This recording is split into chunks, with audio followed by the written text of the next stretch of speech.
अस्सलाम वालेकुम यार, मैं हूं डॉक्टर बिलाल अहमद राना और आप लोग देख रहे हैं हैंडसम माइंड टीवी चैनल। मुझे उम्मीद है मेरे तमाम व्यूअर खैर वाफियत से होंगे। और आज हम बात करेंगे औकात की, इंसान की औकात की। और आज हम बात करेंगे कि अगर आप औकात से रहते हैं तो इज़्ज़तें ज़्यादा मिलती हैं, औकात से बाहर निकलते हैं तो इज़्ज़तें कम मिलती हैं। बाद लोगों को ना इज़्ज़त रास नहीं आती, उनको थोड़ी इज़्ज़त देते हैं, वो ज़्यादा लेना चाहते हैं, फिर उसके बाद जो मिलनी होती है वो भी ख़त्म हो जाती है। मसलन हमारे यहाँ एक ट्रेंड बना हुआ है, वो ये कि लेट जाएं ताकि हमें प्रोटोकॉल मिले। बाद लोगों में हिर्स होता है ज़्यादा प्रोटोकॉल लेने का। एक तो होता है थोड़ा सा लेट होगी चलो खैर है कुछ नहीं होता, बाद लोगों में हिर्स होता है बहुत ज़्यादा प्रोटोकॉल लेने का, भाई बहुत लेट जाएंगे। फिर उस चक्कर के अंदर बहुत ज़्यादा लेट के चक्करों के अंदर जो इज़्ज़त मिलनी होती है वो भी ख़त्म हो जाती है। छोटी सी मैं मिसाल दे देता हूँ। इसकी मिसाल ऐसे है कि आप किसी फंक्शन पे लेट जाते हैं और ये सोच के जाते हैं चलो मैं लेट जाऊँगा ना, हाँ बाद में स्पेशल प्रोटोकॉल मिलेगा। और लेट होते होते करते करते एक वक्त ऐसा आता है कि आप इतना ज़्यादा लेट हो चुके होते हैं कि प्रोग्राम ही ख़त्म। मसलन जब आपके ऊपर फूल फेंक के जाने थे वेलकम के लिए, तब भी आप नहीं थे, वो आपको इज़्ज़त डिज़र्व नहीं करती, इसलिए आपको नहीं मिली ना। देखा ज़्यादा प्रोटोकॉल के चक्करों में थे, नहीं मिली ना। आपको स्टेज पे मदऊ किया जाना था इज़्ज़त के साथ, आप उस वक्त पे मौके पे नहीं थे, इज़्ज़त नहीं मिली ना। आप आखिरी दुआया के टाइम के अंदर, मिलने मिलाने के टाइम के अंदर लोगों के अंदर आपको आना चाहिए था, आप नहीं आए ना, वो टाइम आपकी इज़्ज़त का था वो भी ख़त्म। आपके लिए कोई स्पेशल सॉन्ग रखे हुए थे किसी फंक्शन के अंदर, कोई डेडिकेट करना था आपको, कोई फूलों का गुलदस्ता पेश करना था आपको, कोई गिफ्ट देना था आपको, ठीक हो गया। आप तो प्रोटोकॉल के चक्करों में थे, आप अभी क्यों आते? तो वो आपका नाम बोला, पुकारा गया, बुलाया गया, या गलती स्पीकर वाले ने कहा जी हमारे दरमियान अभी वो मौजूद नहीं हैं तो उनके लिए हमने फ़लाँ टास्क रखना था वगैरह वगैरह। वो प्रोटोकॉल का टाइम था, आपको तो ज़्यादा देर से आना था, आपको तो इज़्ज़त गवारा ही नहीं है, अपनी चुप करके ले लें, तो आप वहाँ पे थे ही नहीं। वो इज़्ज़त का टाइम भी ख़त्म। खाना खाने का टाइम शुरू हो गया, उस टाइम पे सारा कुछ वाइंड अप हो गया, जो प्रोटोकॉल का सारा टाइम था, फंक्शन था, सारा कुछ निकल गया, ख़त्म हो गया। आप उस टाइम के अंदर भी एंड इस टाइम पे पहुँचते हैं कि जब रोटी भी एंड पे होती है, ख़त्म हो चुकी होती है, या अगर बच भी रही होती है तो ठंडा सालन के साथ आपको, पुराने सालन के साथ और पुराने चावलों के साथ आपको जो है ना एक प्लेट मिल जाती है जिसके ऊपर पहले से डस्ट पड़ी है, क्योंकि वो प्लेटें फ्रेश थी, जब तक आप आए तो सब बहुत लेट हो चुके थे। या अगर प्लेटें धुल भी गई हैं तो फिर पीछे बच्चा कौन सा टाइम है। तो बाज़ लोगों को ना इज़्ज़त रास नहीं होती, बाज़ लोग ओवर प्रोटोकॉल के चक्करों में जितनी मिलनी होती है वो भी ख़त्म हो जाती है। तो याद रखें, आप प्रोटोकॉल लें, ओवर प्रोटोकॉल ना लें। ओवर प्रोटोकॉल हिर्स की लामतों में से है, लालच की लामतों में से है। प्रोटोकॉल चलो आपकी शान में आता है, अब प्रोटोकॉल है क्या?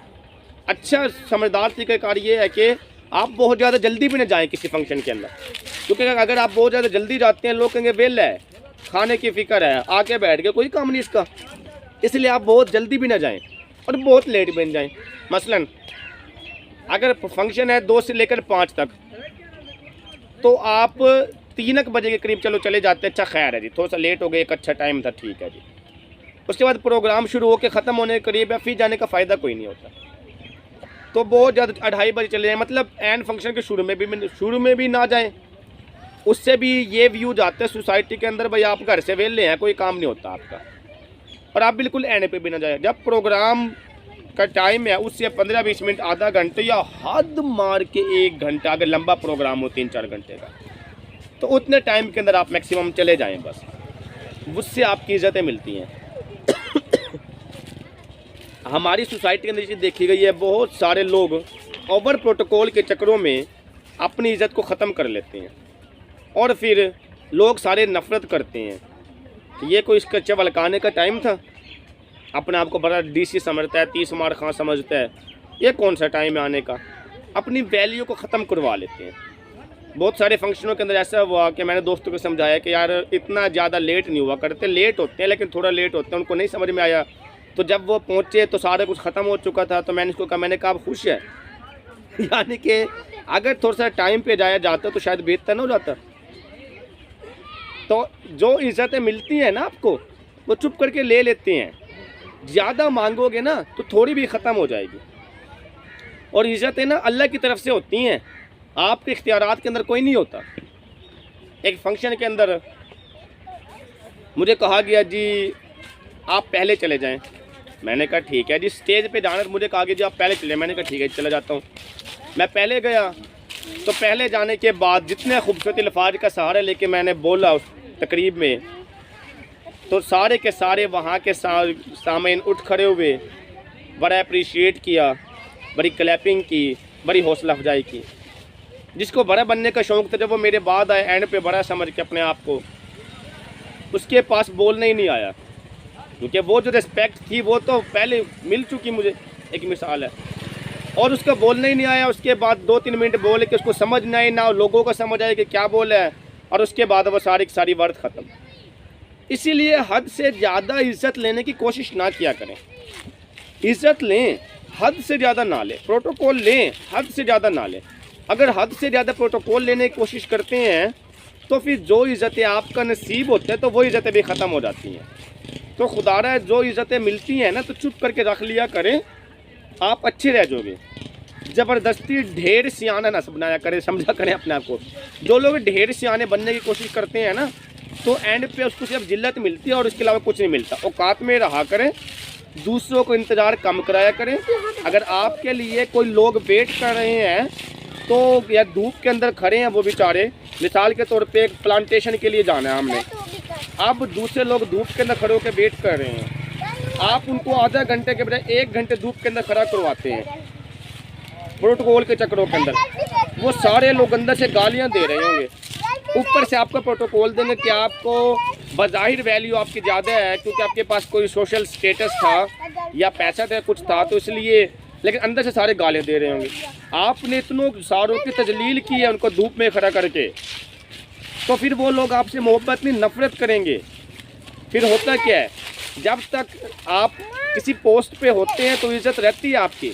जब आप रिटायर्ड होते हैं तो कोई घास भी नहीं डालता आपको। लेकिन अगर आपने इज़्ज़तें दी होती हैं दूसरों को, तो फिर ये वो इज़्ज़तें होती हैं जो आपके रिटायरमेंट के बाद भी आपको दोबारा से रिटर्न होती हैं। अगर आप किसी ओहदे पे हैं, पोस्ट पे हैं, ताकत पे हैं, इख्तियारात पे हैं, पावर पे हैं, पैसे पे हैं, तो दूसरों को जलील कम किया करें। अगर दूसरों को जलील कम करेंगे तो आपकी वैल्यू रहेगी। दूसरों को जलील ना किया करें, कम भी ना किया करें, दूसरों को जलील किया ही ना करें। अगर आप दूसरों को जलील करेंगे अपनी ताकत, इख्तियारात, पावर और पैसे की वजह से, तो फिर लोग आपसे नफ़रत करेंगे। फिर जब तक आपके साथ वो चीज़ मौजूद होगी तो अब तक तो आपकी इज़्ज़त हो जाएगी, लेकिन उस चीज़ के छिन जाने पर, जैसे नौकरी से रिटायर्ड हो गया, पैसा तक ख़त्म हो गया, तो लोग आपको कोई पानी तक नहीं पूछेगा। इससे पहले कि आपके ऊपर वो मुकाम आए कि लोग आप जलील और रुसवा हों लोगों के दरमियान के अंदर, आप दूसरों को इज़्ज़त देना सीखें। जब आप दूसरों को इज़्ज़त देना सीखते हैं तब आपकी इज़्ज़त, अपनी इज़्ज़त ज़्यादा होती हैं। मुझे उम्मीद है कि ये वीडियो देखने के बाद आप समझ चुके होंगे कि इंसान को औकात से बाहर नहीं होना चाहिए, बल्कि अपनी इज़्ज़तें जो उसको मिलती हैं चुप करके ले लेनी चाहिए। अगर आप इज़्ज़तें चुप करके ले लेते हैं तो सारे लोग आपको इज़्ज़तें सारी ज़िंदगी देते रहते हैं। अगर आप ढेर सियाना बनने की कोशिश करते हैं तो फिर सारे लोग आपको नफ़रत करते हैं। अगर ये बातें आपको समझ में आ गई हैं तो फिर आप लोग अपने दोस्तों के साथ शेयर करें, और अगर आपको ये वीडियो अच्छी लगी है तो आप लोग हमारे चैनल को लाइक करें, सब्सक्राइब करें, बेल आइकन को दबाएं ताकि बर वक्त आप लोगों तक हमारी तमाम वीडियो मौसूल हो। इसके साथ ही अपना ख्याल रखिएगा, इजाज़त दीजिएगा, अल्लाह हाफ़िज़।